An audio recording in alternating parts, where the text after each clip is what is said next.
പൂഞ്ഞാർ ഗ്രാമപഞ്ചായത്ത് കാര്യാലയം പനച്ചിപ്പാറയിലെ പുതിയ മന്ദിരത്തിൽ പ്രവർത്തനം ആരംഭിച്ചു. പത്തനംതിട്ട MP ആന്റോ ആന്റണി പുതിയ കെട്ടിടത്തിന്റെ ഉദ്ഘാടനം നിർവഹിച്ചു. പൂഞ്ഞാർ എന്ന് പറയുന്നത് ഒരു രാജ്യ തലസ്ഥാനമാണ്. പൂഞ്ഞാറിന്റെ ഖ്യാതി ഈ കേരളം മാത്രമല്ല, അതിർത്തികൾ കടന്നു ഈ പൂഞ്ഞാറിന്റെ ഖ്യാതി വ്യാപിച്ചിരുന്നു എന്നുള്ളത് യാഥാർത്ഥ്യം.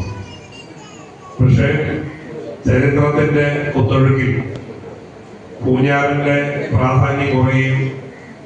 പൂഞ്ഞാറ് ഭരണ തലസ്ഥാനം എന്ന നിലയിൽ നിന്ന് ഒരു ഗ്രാമീണ തലസ്ഥാനമായി മാറുകയും ചെയ്തു എന്ന യാഥാർത്ഥ്യം നമുക്കറിയാം. പൂഞ്ഞാർ ആഗ്രഹിച്ച വികസനങ്ങൾ പൂർണ്ണമായി പൂഞ്ഞാറിൽ എത്തിച്ചേർന്ന് ഇനി പൂഞ്ഞാറിന്റെ ഒരു സുവർണ കാലഘട്ടമാണ്. കാരണം നമുക്ക് പുതിയ ഒരു MLA നമുക്ക് പൂഞ്ഞാറിൽ ലഭിച്ചിരിക്കുന്നു. ദീർഘവീക്ഷണവും കാഴ്ചപ്പാടുമുള്ള ഒരു MLA ആണ്. Poonjar MLA advocate MJ Sebastian CDS office ഉദ്ഘാടനം ചെയ്തു. ഇതാണ് നമ്മുടെ സർക്കാരിന്റെ ഏറ്റവും വലിയ പ്രശ്നം. ഒരു പദ്ധതി വിഭാവനം ചെയ്യുമ്പോൾ കൃത്യമായ പ്ലാനും അതിന് വേണ്ടുന്ന ഫണ്ടും ഇവിടെ ഉണ്ടാകണം. അത് പലപ്പോഴും ഉണ്ടാവില്ല. നമ്മൾ പദ്ധതി തയ്യാറാക്കും, അതിനകത്ത് 1 കോടി രൂപയുടെ എസ്റ്റിമേറ്റ് ആണെങ്കിൽ 50 ലക്ഷം കണ്ടെത്തും, ബാക്കി 50 ലക്ഷം പിന്നെ 5 വർഷം 10 വർഷം വരുന്നത്. അതാണ് ഈ പദ്ധതികളുടെ പ്രശ്നം.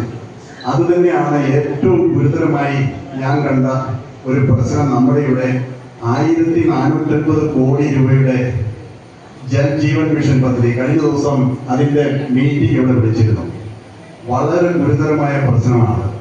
ഗ്രാമപഞ്ചായത്ത് പ്രസിഡന്റ് സുബ്രഹ്മണ്യൻ പുത്തൻകൈപ്പുഴ അധ്യക്ഷത വഹിച്ചു. ജില്ലാ പഞ്ചായത്ത് വൈസ് പ്രസിഡന്റ് ബിന്ദു സെബാസ്റ്റ്യൻ, ജില്ലാ panchayat member Sreekala R, grama panchayat member Johnson Cheruvally, block panchayat president Joyce Kariya, Erattupetta municipality chairman advocate VP Nasar, block panchayat മെമ്പർമാരായ ക്ലിൻ അരിപ്ലകൽ, ഗീത നോബിൾ, ഗ്രാമപഞ്ചായത്ത് മെമ്പർമാർ, വിവിധ രാഷ്ട്രീയ കക്ഷി നേതാക്കൾ എന്നിവർ പങ്കെടുത്തു.